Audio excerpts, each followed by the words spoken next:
Hello guys, how are you. Welcome back to another video. आप देख रहे हैं केमिकल पॉइंट। मैं हूं अनीश कुमार। आज हम लोग क्लास 12th केमिस्ट्री का जो चैप्टर से फर्स्ट है सॉलिड स्टेट, उसका आज सेकेंड वीडियो देखेंगे। तो कल की वीडियो में जैसा कि आपने देखा कि हमने बता दिया कि व्हाट इज़ सॉलिड, सॉलिड क्या होते हैं। तो आज हम लोग क्लासिफिकेशन देखने वाले हैं कि क्लासिफिकेशन किस प्रकार से किया गया है सॉलिड्स का। सॉलिड किस प्रकार से क्लासिफाई किए गए हैं, किस प्रकार से हम वर्गीकृत कर सकते हैं सॉलिड्स को, जिससे कि हमें अध्ययन में आसानी हो और उनको हम और यूजफुल बना सकें। देखिए, कुल मिलाकर ये जो सॉलिड का अध्ययन करते हैं इसका मतलब क्या है, ये हम अध्ययन क्यों करते हैं। सॉलिड का अध्ययन हम क्यों करते हैं, सॉलिड का अध्ययन इसलिए करते हैं ताकि हमें जितने भी सॉलिड्स हैं वो किस प्रकार से हमारे जीवन के लिए उपयोगी हो सकते हैं, इसकी लिए हम लोग इस सॉलिड का स्टडी करते हैं, जिससे कि हमें नए प्रकार के सॉलिड्स मिलते हैं जो कि यूज़फुल होते हैं हमारे मेडिकल सेक्टर में और हमारी डेली लाइफ में। तो हम ये देखेंगे कि सॉलिड स्टेट के जो ये फर्स्ट हेडिंग है हमारी व्हाट इज़ सॉलिड, उसको हम एक बार रिवाइज करेंगे। यहाँ पर रिवाइज करने के बाद फिर तब हम आप क्लासिफिकेशन देखेंगे। तो जैसा कि देखिए हमने बता दिया आपको ठोस क्या होते हैं। ठोस पदार्थ की वह अवस्था होती है जिसमें घटक कण अणु, परमाणु अथवा आयन जालक में समृद्ध संकुलित होते हैं तथा गति करने में असमर्थ रहते हैं। ये कण केवल अपने अक्ष पर कंपन करते हैं। मतलब ये है कि ठोस में जो भी अवयवी कण होंगे जिससे मिलकर ठोस बना होगा, उसके जो कॉन्स्टिट्यूएंट पार्टिकल होंगे वो एक जगह फिक्स रहते हैं और वो अपने जगह पर ही, अपने एक्सिस पर ही कंपन करते हैं इधर उधर। The solid state is that state of the matter in which the constituent particle, atoms, molecules or ions are closely packed in the lattice and are unable to move. They can only vibrate along their axis. इस प्रकार से हम solid को define कर सकते हैं। Solid की property क्या थी, हमने आपको बता दिया था कि जितने भी सॉलिड होते हैं वो सभी लगभग क्या होते हैं, दृढ़ होते हैं। ठोस का आकार एवं आयतन निश्चित होता है। ठोस का घनत्व अपेक्षाकृत उच्च होता है गैस और लिक्विड की अपेक्षा। यहाँ पर हम देखें अगर, तो ठोस जो है संपीड्य नहीं होते हैं, यानी कि इन्हें दबाया नहीं जा सकता है, दबाकर इनके आकार को परिवर्तित नहीं किया जा सकता है। अब देखिए, ठोस के जो अवयवी कण हैं उनके मध्य सहसंजक बल होता है, यानी कि NaCl के अणु आपस में कंबाइंड होंगे। अगर हम नमक की बात करेंगे, साल्ट की बात करेंगे, तो क्योंकि साल्ट भी क्या होता है, हमारा सॉलिड होता है, उनके मध्य क्या होगा, कोहेसिव फोर्स होगा। कुछ ठोस जो होते हैं समाकृति की आकृति समाकृति होते हैं, मतलब उनका आकार समान होता है। अगर हम उदाहरण के रूप में देखें कि सॉलिड के एग्जाम्पल कौन कौन से हैं, तो आप देख सकते हैं NaCl है, KCl, MgCl2, O2, H2 है और CO2 है, डायमंड है, ग्रेफाइट है, सिलिकॉन है, सिलिकॉन डाइऑक्साइड है, गोल्ड है, सिल्वर है, कॉपर है, iron, zinc oxide, alloy, iodine, dry ice, would rock, glass, ETC, यानी कि ये सभी हमारे सॉलिड के एग्जाम्पल हैं। जितने सॉलिड हमारे लिए महत्वपूर्ण हैं डेली लाइफ के लिए, जैसे कि लिक्विड और गैस इंपॉर्टेंट है, उसी प्रकार से सॉलिड भी बहुत ही हमारे जीवन के लिए उपयोगी हैं। तो चलिए स्टार्ट करते हैं। आज हम देखते हैं अपना जो हमारी मेन हेडिंग है classification of solid, classification of solid. तो देख सकते हैं यहाँ पर, आप देख सकते हैं यहाँ पर ठोसों का जो है सामान्य वर्गीकरण, जनरल कॉन्फ़िगरेशन ऑफ सॉलिड। यहाँ पर हम अगर देखें तो देखिए, ठोसों का जो वर्गीकरण है ना, सॉलिड्स का जो वर्गीकरण है वो दो प्रकार से किया जाता है। पहला अगर हम देखें तो संरचनात्मक इकाई की व्यवस्था के आधार पर, यानी कि classification of solid on the basis of arrangement of constituent particle. Structural unit या कॉन्स्टिट्यूएंट पार्टिकल, जो भी उसकी रचनात्मक इकाई है उसकी जो अरेंजमेंट है उसकी बेस पर हम ठोस को क्लासिफाई करेंगे। और एक क्लासिफिकेशन होता है on the basis of force present between the constituent particle. Constituent particle के बीच में किस प्रकार का फोर्स प्रेजेंट है, इसके आधार पे हम लोग क्लासिफाई करते हैं। तो यहाँ पर हम सबसे पहले देखेंगे ठोसों का सामान्य वर्गीकरण, जो कि है नंबर फर्स्ट में। संरचनात्मक इकाई की व्यवस्था के आधार पर ठोसों का वर्गीकरण किस प्रकार से किया गया है। देखिए, ठोस को मुख्यतः दो श्रेणियों में वर्गीकृत किया गया है, on the basis of arrangement of constituent particle या स्ट्रक्चरल यूनिट। जो संरचनात्मक इकाई है उसके आधार पर ठोसों को निम्न दो वर्गों में वर्गीकृत किया गया है। नंबर वन आप देख सकते हैं यहाँ पर क्रिस्टलीय ठोस है जिसे हम लोग क्रिस्टलाइन सॉलिड बोलते हैं। सेकंड है अक्रिस्टलीय ठोस जिसे हम लोग एमॉर्फस सॉलिड कहते हैं। तो आप नाम याद रखिएगा कि संरचनात्मक इकाई की व्यवस्था के आधार पर ठोस मुख्यतः दो प्रकार के होते हैं, क्रिस्टलीय ठोस और अक्रिस्टलीय ठोस। तो यहाँ पर हम सबसे पहले ये देखेंगे क्रिस्टलीय ठोस क्या होते हैं और फिर देखेंगे अक्रिस्टलीय ठोस क्या होते हैं, फिर दोनों को कंपेयर करेंगे। तो सबसे पहले आप देखिए कि क्रिस्टलीय ठोस क्या हैं, बहुत इंपॉर्टेंट है। क्रिस्टलाइन सॉलिड, देखिए सॉलिड आपको मेनली दो टाइप से मिलेंगे, एक तो क्रिस्टलाइन सॉलिड और दूसरे एमॉर्फस सॉलिड या अक्रिस्टलीय सॉलिड।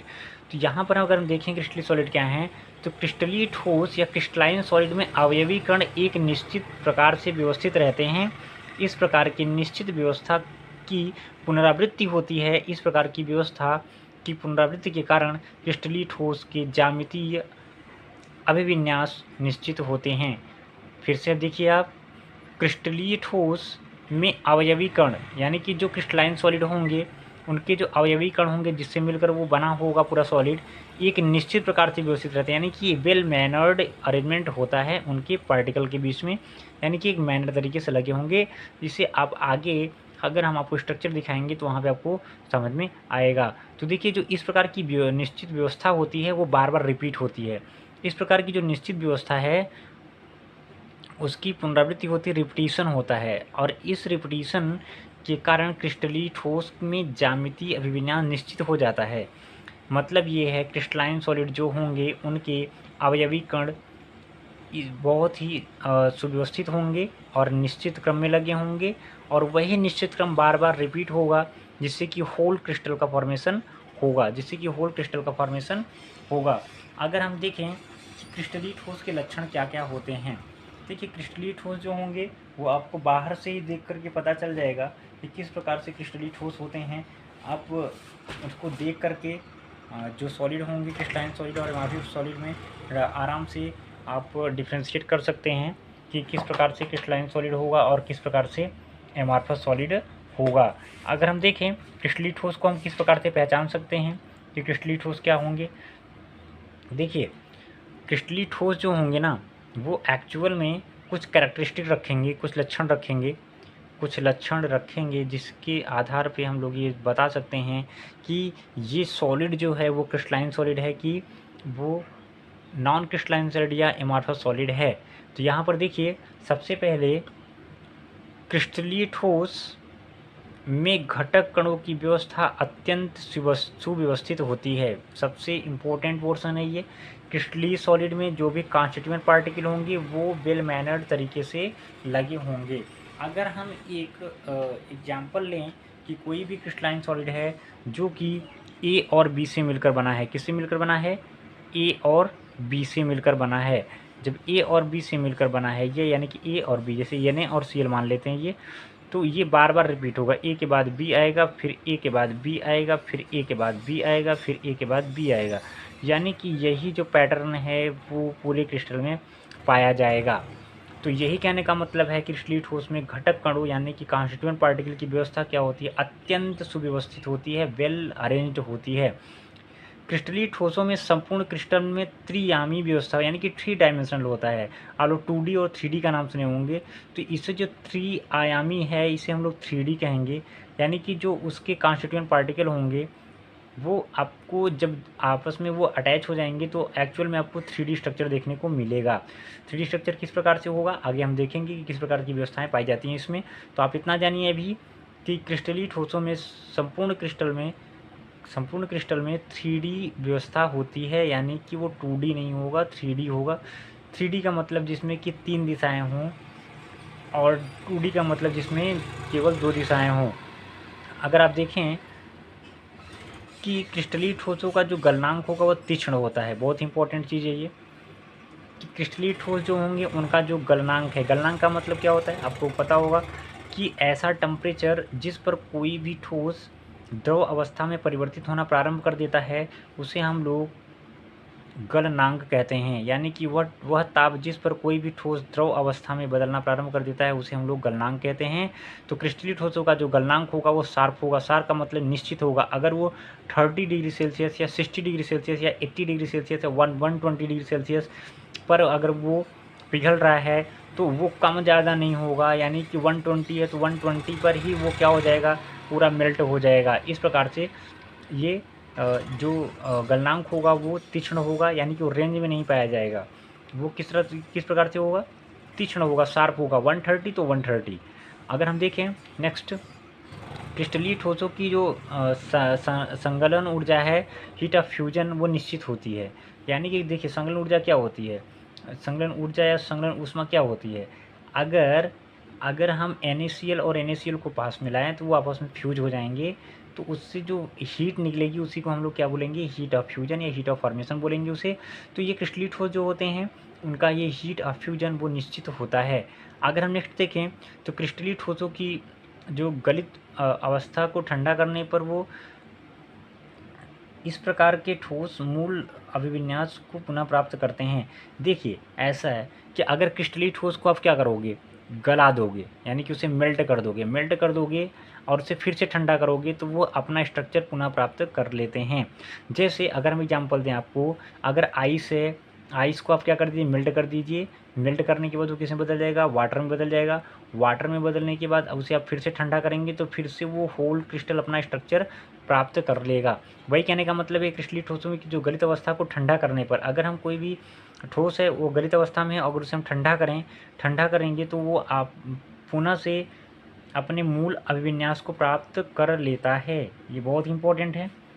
क्रिस्टलीय ठोस जो होते हैं वो असंपीड्य होते हैं। असंपीड्य का मतलब वो नॉन कंप्रेसिबल होते हैं, उन्हें हम लोग दबा नहीं सकते हैं, दबाकर उसके स्ट्रक्चर को बदल नहीं सकते हैं। अगर हम देखें क्रिस्टलीय ठोसों की जो सतह है वो समतलीय होती है, प्लेनर होती है। मतलब कि अगर आप क्रिस्टल को कट करोगे बीच से, अगर सेंटर से कट करोगे तो आपको प्लेन सरफेस मिलेगी। अगर मान लीजिए आपको हमने एक यहाँ पर क्रिस्टल दे दिया, जो नमक है, नमक का एक हमने आपको टुकड़ा दे दिया, उसे अगर आप बीच से कट करेंगे तो आपको प्लेन सरफेस मिलेगी, खुरदुरी सरफेस नहीं मिलेगी। वही बोल रहा है क्रिस्टलीय ठोसों की सतह समतलीय होती है। ऐसा क्यों होता है, क्योंकि इसके जो कॉन्स्टिट्यूएंट पार्टिकल हैं वो वेल अरेंज्ड होते हैं, एक मैटर में लगे होते हैं। ऐसा नहीं है कि कोई कहीं भी रैंडमली अरेंज्ड है। अगर रैंडमली अरेंज होने के कारण उसमें खुरदरापन आएगा, अगर वो वेल मैनर्ड अरेंज हैं तो उसमें समतलीय व्यवस्था होगी। अगर हम देखें जो क्रिस्टलीय ठोस होते हैं वो विषमदैशिक होते हैं। आगे हम आपको बताएंगे कि विषमदैशिक प्रकृति क्या होती है, विषमदैशिक प्रकृति क्या होती है, आगे हम आपको बताएंगे। देखिए विषमदैशिक प्रकृति का मतलब क्या होता है कि अगर कोई भी क्रिस्टल है उसे आप भिन्न भिन्न दिशाओं में अगर देखेंगे तो उनके भौतिक गुण का मान भिन्न भिन्न होगा। यानी कि आगे हम आपको बताएंगे, डिफाइन करेंगे इसको, तो आपको समझ में आएगा कि एनआइसोट्रॉपिक क्या होता है। लेकिन आप यहाँ समझ लीजिए, मान लीजिए कि यहाँ पर एक क्रिस्टल है, इस प्रकार से क्रिस्टल है। अगर ये इस प्रकार से क्रिस्टल है यहाँ पर, तो इसके अंदर जो भी यहाँ पर ये अरेंजमेंट होगा, ठीक है, अगर वो इस दिशा में जाएंगे या इस दिशा में जाएंगे या इस दिशा में जाएंगे, इस दिशा में जाएंगे, तो हर एक दिशा में भौतिक गुण का मान भिन्न भिन्न होगा, जिसे कि हम आगे अच्छे से डिफाइन करेंगे तो आपको समझ में आएगा। अब यहाँ पर क्रिस्टलीय ठोस के जो गुण हैं उसको देख लीजिए, कैरेक्टरिस्टिक जो लक्षण हैं, कैरेक्टरिस्टिक्स हैं, उसको देख लीजिए आप। अगर हम देखें नेक्स्ट क्या है, क्रिस्टलीय ठोसों में दीर्घ परास लॉन्ग रेंज ऑर्डर होता है। यानी कि अगर ए के बाद बी पाया जा रहा है, अगर ए के बाद बी पाया जा रहा है तो ये लंबे अरेंजमेंट में पाया जाएगा, यानी कि लंबी दूरी तक ये अरेंजमेंट रहेगा। ऐसा नहीं है कि यहाँ से यहाँ तक ये खत्म, आगे भी यहाँ पर खत्म हो गया फिर आगे कंटिन्यू नहीं, दूसरा अरेंजमेंट आ गया, नहीं। अगर ये व्यवस्था है तो वो लॉन्ग रेंज ऑर्डर होगी, यानी कि दीर्घ परासी व्यवस्था होगी। क्या होगी, दीर्घ परासी व्यवस्था होगी। तो यहाँ पर हम देख सकते हैं कि क्रिस्टलीय ठोस जो होंगे वो शुद्ध ठोस कहलाते हैं, बहुत इंपॉर्टेंट है। एक्चुअल में जो क्रिस्टलाइन सॉलिड होते हैं वही ही हमारे प्योर सॉलिड कहलाते हैं, जबकि नॉन क्रिस्टलाइन सॉलिड जो होते हैं वो स्यूडो सॉलिड कहलाते हैं, यानी कि आभासी ठोस कहलाते हैं। अगर हम क्रिस्टलीय ठोस का एग्जाम्पल देखें तो यहाँ पर देखिए NaCl और sucrose C12H22O11, diamond, quartz, silver iodide, ETC, ये सभी आपको जो एग्जाम्पल दिख रहे हैं ये किसके एग्जाम्पल हैं, ये हैं क्रिस्टलाइन सॉलिड के। तो आपने यहाँ पर ये देखा कि क्रिस्टलाइन सॉलिड के क्या क्या प्रॉपर्टीज़ हैं, इसको हम फिर से रिवाइज कर देते हैं एक बार।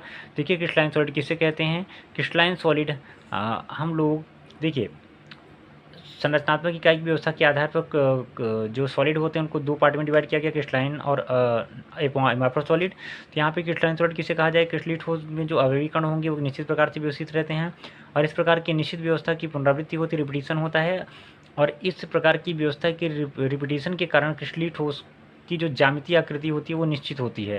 क्रिस्टलीय ठोस की जो लक्षण है वो क्या क्या है, हम आपको जल्दी से रिवाइज कर देते हैं। देखिए, क्रिस्टलीय ठोस की जो घटक कणों की व्यवस्था है वो अत्यंत सुव्यवस्थित होती है, बहुत ही अच्छे वेल मैनर्ड होती है। क्रिस्टलीय ठोसों में संपूर्ण क्रिस्टल में 3D व्यवस्था होती है, यानी कि वो 2D नहीं 3D के रूप में पाए जाते हैं। तो क्रिस्टलीय ठोसों में जो अरेंजमेंट होता है, क्रिस्टलीय ठोसों का जो गलनांक होता है शार्प होता है, यानी कि फिक्स होता है, निश्चित होता है, रेंज में नहीं पाया जाता है। ऐसा नहीं है कि वो 20 से 30 डिग्री के बीच में वो मेल्ट होगा, नहीं। अगर क्रिस्टलाइन सॉलिड है तो वो एक निश्चित ताप पर वो गल जाएगा। क्रिस्टलीय ठोसों की जो संगलन ऊर्जा है, हीट ऑफ फ्यूजन है, वो निश्चित होती है और क्रिस्टलीय ठोसों की जो गलित अवस्था को ठंडा करने पर पुनः से वो अपने मूल संरचना को, मूल स्ट्रक्चर को प्राप्त कर लेते हैं। क्रिस्टलीय ठोसों में क्रिस्टलीय ठोस जो होते हैं वो असंपीड्य होते हैं, यानी कि वो नॉन क्रशिबल होते हैं, अनक्रशिबल होते हैं, उसे हम लोग दबा नहीं सकते हैं। क्रिस्टलीय ठोसों की जो सतह होती है वो समतलीय होती है, समतल होगी। अगर हम उसे शार्प एजेज किसी भी इंस्ट्रूमेंट से कट करें तो हमको प्लेन कैसा मिलेगा, एकदम प्लेनर मिलेगा, जो सतह होगी एकदम प्लेनर मिलेगी। क्रिस्टलीय ठोसों का जो प्रॉपर्टी है वो एक ये है कि वो एनाइसोट्रॉपिक होते हैं, यानी कि भिन्न भिन्न दिशाओं में भौतिक गुणों का मान भिन्न भिन्न होता है पूरे क्रिस्टल के अंदर। क्रिस्टलीय ठोसों में दीर्घ परास व्यवस्था लॉन्ग रेंज ऑर्डर होती है, जैसा कि हमने बताया कि अगर Na के बाद Cl पाया जा रहा है और A के बाद B पाया जा रहा है तो वो लंबी दूरी तक पाया जाएगा, दीर्घ परासी व्यवस्था होती है, लॉन्ग रेंज ऑर्डर होता है। क्रिस्टलीय ठोस शुद्ध ठोस कहलाते हैं, क्रिस्टलीय ठोस शुद्ध ठोस कहलाते हैं। अब देख सकते हैं आप यहाँ पर एग्जाम्पल क्या है, NaCl है और सुक्रोज है, C12H12O, डायमंड है, क्वार्ट्ज है, सिल्वर आयोडाइड है। तो ये सभी जो हैं वो क्रिस्टलाइन सॉलिड के एग्जाम्पल हैं। तो इस वीडियो में हमने आप क्या देखा, classification of solid on the basis of arrangement of constituent particle या स्ट्रक्चरल यूनिट। तो इस बेस पे हमने देख लिया। अब नेक्स्ट जो वीडियो आने वाली है उसको हम लोग क्लासिफिकेशन देखेंगे on the basis of force present between the constituent particle, उसके बेस पे हम लोग देखेंगे। तो दो प्रकार से इसका क्लासिफिकेशन किया जाता है, आप याद रखिएगा। पहला हमने आपको यहाँ बता दिया जिसमें आपने क्रिस्टलाइन और अक्रिस्टलीय ठोस के बारे में देखा। आज हमने केवल क्रिस्टलीय ठोस के बारे में बात की, अभी नेक्स्ट वीडियो में हम लोग अक्रिस्टलीय ठोस के बारे में बात करेंगे, फिर क्लासिफिकेशन देखेंगे on the basis of force present between constituent particle. तो मिलते हैं नेक्स्ट वीडियो में, तब तक के लिए थैंक यू, टेक केयर।